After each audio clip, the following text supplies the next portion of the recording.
we will learn future perfect continuous tense. Alright, so future perfect continuous tense is used to tell an action that will have been ongoing for a period of time in the future before another action और time, यानी कि future perfect continuous tense उस tense को कहते हैं जब कभी भी फ्यूचर में भविष्य में किसी अन्य कार्य के पहले जो कार्य कंटिन्यूसली चलता रहा होगा, राइट, तब हम इसका यूज करते हैं।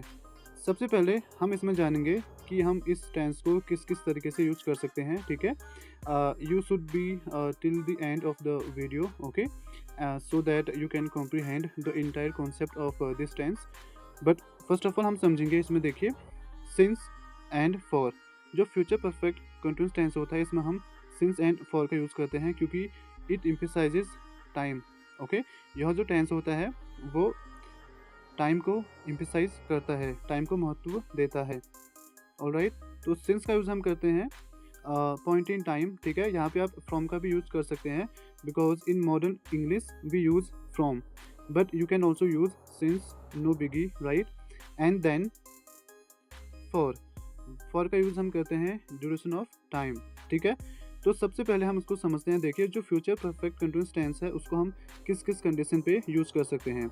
एक तो देखिए, नॉर्मली हम जो करते हैं लाइक जो कार्य फ्यूचर में कुछ समय तक चलते रहेगा, जैसे हम बोलते हैं कि वह कल सुबह से पढ़ाई कर रही होगी, या फिर वह कल 1 घंटे से कपड़े धो रही होगी, राइट।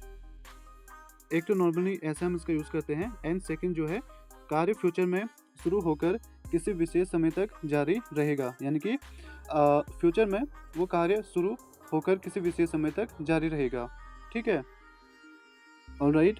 अभी आप यहाँ पे इतना समझ लीजिए कि जब कभी भी कोई भी कार्य कुछ समय तक चलते रहेगा फ्यूचर में, ठीक है, और दूसरी कंडीशन इसमें है कार्य फ्यूचर में शुरू होकर किसी विशेष समय तक जारी रहेगा। ठीक है, अभी मैं आपको आगे इसमें बहुत सारी चीज़ें बताऊंगा तो आप इसे समझ जाएंगे इजीली। सबसे पहले इसमें देखिए, बाय नेक्स्ट वीक, इसमें जो होता है टाइम एक्सप्रेशंस होते हैं। ठीक है, ये क्यों होते हैं? क्योंकि जैसे यहाँ पे देखिए इसकी सेकंड कंडीशन है कार्य फ्यूचर में शुरू होकर किसी विशेष समय तक जारी रहेगा। ठीक है, यानी कि जब कभी भी फ्यूचर में हमें बताना होगा कि मैं इतने बजे तक यह कर रहा हूँगा, तो एक विशेष हम वहाँ पे टाइम मेंशन कर रहे होते हैं। ठीक है, तो इसलिए उस टाइम को मेंशन करने के लिए हमें यूज़ करना होता है by the next week, that means अगले सप्ताह तक, बाई 5 PM शाम 5 बजे तक, बाई नेक्स्ट मंथ अगले महीने तक। ठीक है, तो वहाँ पे हमें जो टाइम एक्सप्रेशन होते हैं वो मेंशन करना होता है। ठीक है, एंड सबसे पहले हम समझ लेते हैं इसके सेंटेंस स्ट्रक्चर्स।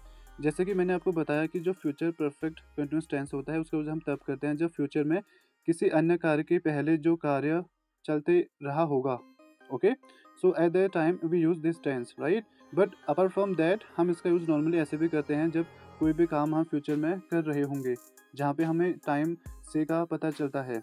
ठीक है, सबसे पहले आप यहाँ पे ध्यान दीजिए सब्जेक्ट स्ट्रक्चर इसका क्या है। देखिए, सबसे पहले हम यूज़ करेंगे subject, then will have been, then V1 with ING, okay, then object, then since या फिर फ्रॉम या फॉर, टाइम को हम मेंशन कर देंगे। ठीक है, नेगेटिव सेंटेंसेस के लिए क्या होता है, देखिए, सबसे पहले यूज़ करते हैं हम सब्जेक्ट, देन हम यूज़ करते हैं will not have been, then verb की first form with ING, then object, then since, from, for. Okay, then यहाँ पे देखिए इंटरोगेटिव सेंटेंसेस के लिए हम क्या करते हैं, सबसे पहले हम यूज़ करते हैं will, then subject, then have been, then verb की first form again with ING, then object, then since या फिर फ्रॉम या और for, then question mark.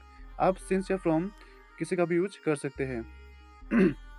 Next देखिए, इंटरोगेटिव नेगेटिव सेंटेंसेस, यहाँ पे क्या करना होता है, सबसे पहले will, then subject, then not, have been, V1 with ING again, object, since, from, for, question mark. ठीक है, इसके बाद देखिए WH वर्ड सेंटेंसेस, जैसे मैंने आपको सभी टेंसेस में बता रखा है कि कैसे इसका यूज़ करना है, इसमें भी ऐसे ही सेम है। सबसे पहले WH वर्ड यूज़ करेंगे, then will, then subject, have been, V1 with ING, then object, then since, from, then for with question mark. ये हो जाएगा हमारा पॉजिटिव फॉर्म में क्या, WH वर्ड सेंटेंसेस। यहीं पर यदि आप इसको नेगेटिव करते हैं तो यहाँ पे आप नॉट का भी यूज कर सकते हैं। ठीक है, नहीं तो आप विल के साथ इसको ऐड कर देंगे, ये हो जाएगा वोंट।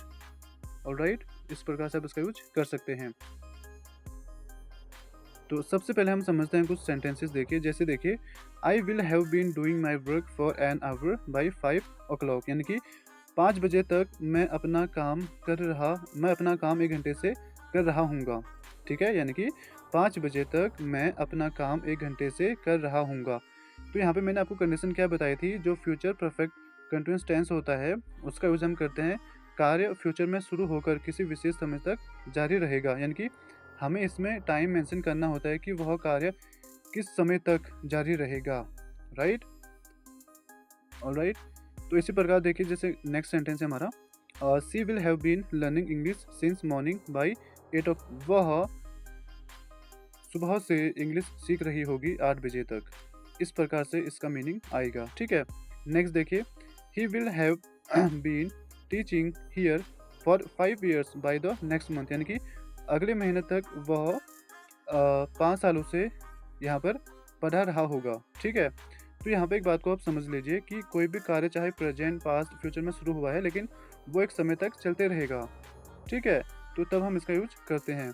नेक्स्ट देखिए, I will not have been doing my work for an hour by 5 o'clock। ये हमारा नेगेटिव सेंटेंस है। ठीक है, ऊपर के दोनों सेंटेंसेस पॉजिटिव थे, राइट, एंड ये सेंटेंस हमारा क्या है, negative. So I will not have been doing my work for an hour by 5 o'clock, यानी कि 5 बजे तक मैं अपना काम 1 घंटे से नहीं कर रहा हूँगा। ठीक है, नेक्स्ट देखिए, will I have been doing my work for an hour by 5 o'clock, यानी कि 5 बजे तक मैं अपना काम 1 घंटे से कर रहा हूँगा। नेक्स्ट देखिए, will I not have been doing my work for an hour by 5 o'clock, यानी कि क्या मैं अपना काम 1 घंटे से नहीं कर रहा हूँगा 5 बजे तक। ये सेंटेंस हमारा इंटरोगेटिव नेगेटिव सेंटेंस है। ऊपर वाला है हमारा कौन सा, इंटरोगेटिव सेंटेंस। ठीक है, नेक्स्ट देखिए, why will I have been doing my work for an hour by 5 o'clock, यानी कि मैं 1 घंटे से अपना काम क्यों कर रहा हूँगा 5 बजे तक। ठीक है, इस प्रकार से ये है पॉजिटिव फॉर्म में।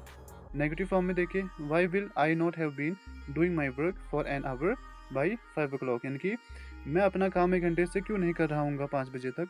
राइट, तो यहाँ पे आप एक चीज़ समझिए, फ्यूचर परफेक्ट कंटीन्यूअस टेंस जो होता है उसका यूज हम तब करते हैं जब कोई भी फ्यूचर में किसी भी अन्य कार्य के पहले जो कार्य हो रहा होगा, ठीक है, कंटिन्यूसली समय के साथ, तब हम इसका यूज करेंगे। ऑलराइट, वहाँ पे हम टाइम भी मेंशन करते हैं। इसी के साथ ही साथ हम इसका यूज ऐसे भी कर सकते हैं नॉर्मली। देखिए, जैसे she will have been washing cloth since morning, यानी कि वह सुबह से कपड़े धो रही होगी। यहाँ पे देखिए, I will have been talking to her for 2 hours, यानी कि मैं उससे 2 घंटे से बात कर रहा हूँ।